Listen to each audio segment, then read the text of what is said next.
My bad. Girl, you better get that out of here.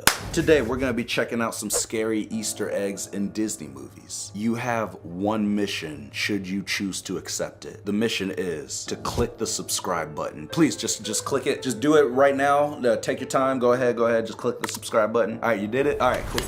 And yeah, comment down below your favorite Disney movie. Mine is definitely The Lion King, baby. Simba, Circle of Life, you know what I'm talking about. Hakuna Matata, baby, it means no worries. But yeah, comment down below, let me know. And let's go. Hello, TikTok. Are you ready for Disney nonsense that nobody asked for? What's up with Today's your subject hair? of interest, a Goofy movie.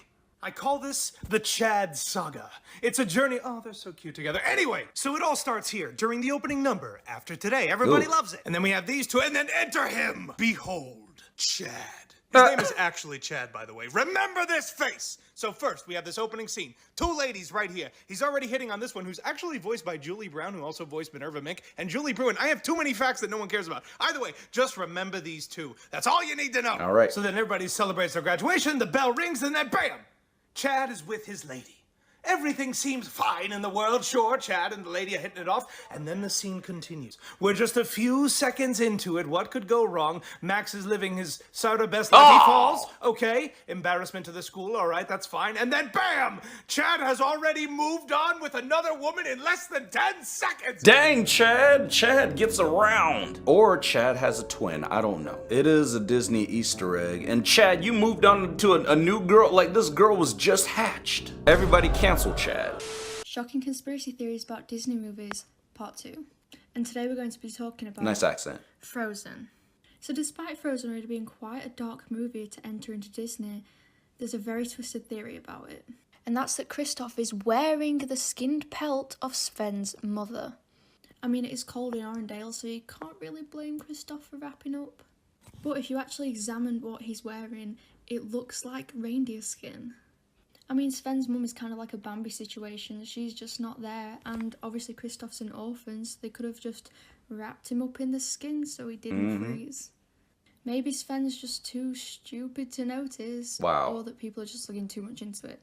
That's for you to decide. Hey, dang it, Scarlet Mills, you better quit ruining my childhood. Yeah, I'm sorry, Kristoff was cold, okay? So he had to use some reindeer skin to warm up, or reindeer fur, something like that. That is stylish. Look at him with his little Santa Claus elf boots. Good job, Kristoff. Killing reindeers and wearing their fur.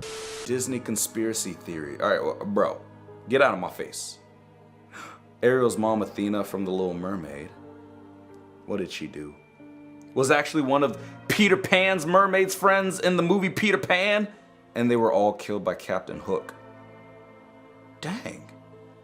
After he crashes this ship onto Ariel's mom and her friend, he crashed it on you just ran over the mermaids? Wow, Captain Hook, that is just rude. Like, what do you think Captain Hook is saying to Peter Pan? He's like, don't worry, bro, I'll hook you up. Okay. I'm sorry, I got him. But this was as a way to get revenge on Peter Pan, which is why Ariel's dad hates humans. Oh, it makes sense. Because Captain Hook killed his wife. Dang it, Captain Hook. How dare you? It's all connected. I had no idea. Don't worry, guys, we are not gonna let him off the hook. Did you guys know that I don't care? Okay, I'm done. Did you guys know that Sully from Monsters Inc. was unalived by the humans? Sounds crazy, but let me explain. So in the first Monsters Inc. movie, Randall says this to Sully. He says, and I quote, "I heard humans skin monsters and make toilet covers out of their fur." Wow. Nonsense, right? Well, actually, in a Disney short called Partysaurus Rex, just take a look. Is that Sully fur? Still don't believe me? Well, take a look at this. Yes, I know. Disney, you have some explaining to do. Yeah, Disney got a lot of explaining to do. But that's one toilet seat cover. They could have easily just like shaved Sully's back. It's just like this, and Sully's huge, so I'm sure they didn't like, you know, completely kill Sully for it. But you know, they just gave him a haircut, that's all, and used it for a toilet seat cover. Looks good, by the way. Places that are forbidden to visit. Disney's Club 33. And you're gonna wanna watch till the end. I'm gonna be clearing up some things I missed in the first video and I got wrong. Club 33 is an extremely exclusive club at Disney. Members can get a very private and expensive dining and lounge experience. They're tucked away in almost every Disney park across the world. The price to get in is crazy. The initial payment is anywhere from $25,000 to $33,000 depending on which park. Then $10,000 to $15,000 a year in annual fees to maintain your membership. Just because you have the money doesn't mean you're getting in either. Dang. There are only a small amount of memberships offered every year, and some years they don't offer any. It helps if you know somebody, but you have to submit a formal letter of inquiry too. Some of the perks of being a member include annual park passes, 50 single-day admission tickets, 5 private tours per year, fast passes, and access to Club 33 and exclusive lounges and restaurants.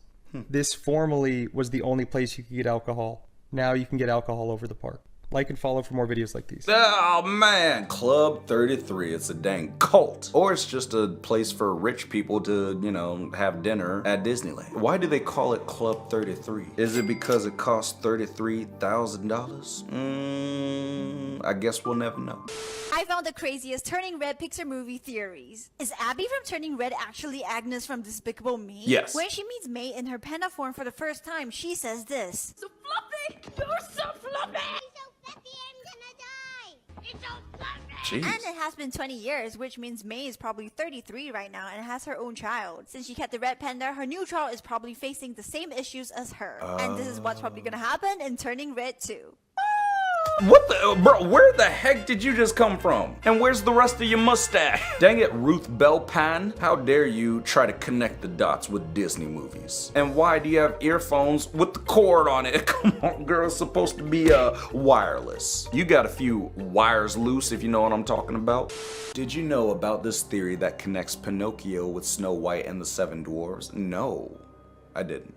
If you've seen Pinocchio, then you probably know Geppetto as Pinocchio's father. What if I told you that Geppetto was in Snow White and the Seven Dwarfs? Was he? The theory is that Geppetto used to be one of the seven dwarves, that dwarf being Dopey. Dopey is very different from the other dwarves in both the way he looks and acts. True, he's human. It's believed that the dwarves found Dopey abandoned as a baby and took him. Wow, you kidnapped him. As Dopey grew older, he realized he wasn't a dwarf like his brothers, so he left for Italy and changed his name to Geppetto. Geppetto and Dopey have very similar features, like their big blue eyes and their red noses, and they also have similar mannerisms. They do be looking the same. I mean, they look the exact same. That's crazy. What do you think about this theory? Do you think Dopey could have grown up to become Geppetto? I mean, sure, anything's possible. I don't know. Or they used the same animators and the animators got lazy, so they drew different characters to look kind of the same. Either way, man, they both look pretty dopey, so yeah. Rapunzel is Cinderella's stepmom What? theory. So we all know that Rapunzel had 2 kids. But when you look up her kids' names, they go by Anastasia and Drizella. Who are they, you may ask? Well, they are the evil stepsisters in Cinderella. And yes, this Cinderella's evil stepsisters are Anastasia and Drizella. No! So if these 2 are Cinderella's stepsisters and this is a stepmom, then that would make Rapunzel the evil stepmom. So that would mean Rapunzel learned her evil ways from her.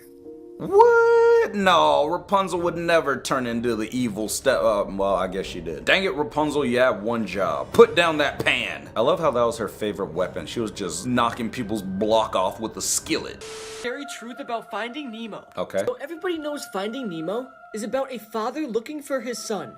But actually, that is not true. Nemo in Latin actually means nobody. So the name of the movie is Finding Nobody. So, in reality, Nemo was never real and was just made up from his dad Marlin's imagination. He did this to cope with the loss of his wife and his almost children. And all the characters that Marlin meets actually help him to become less paranoid. The sharks taught him that threats aren't always life-ending forces of nature, so worrying about the little things is no way to live life. The turtles taught him that he cannot be in control of everything going on in his life, and that life is going to throw you curveballs, and you just have to react in the moment.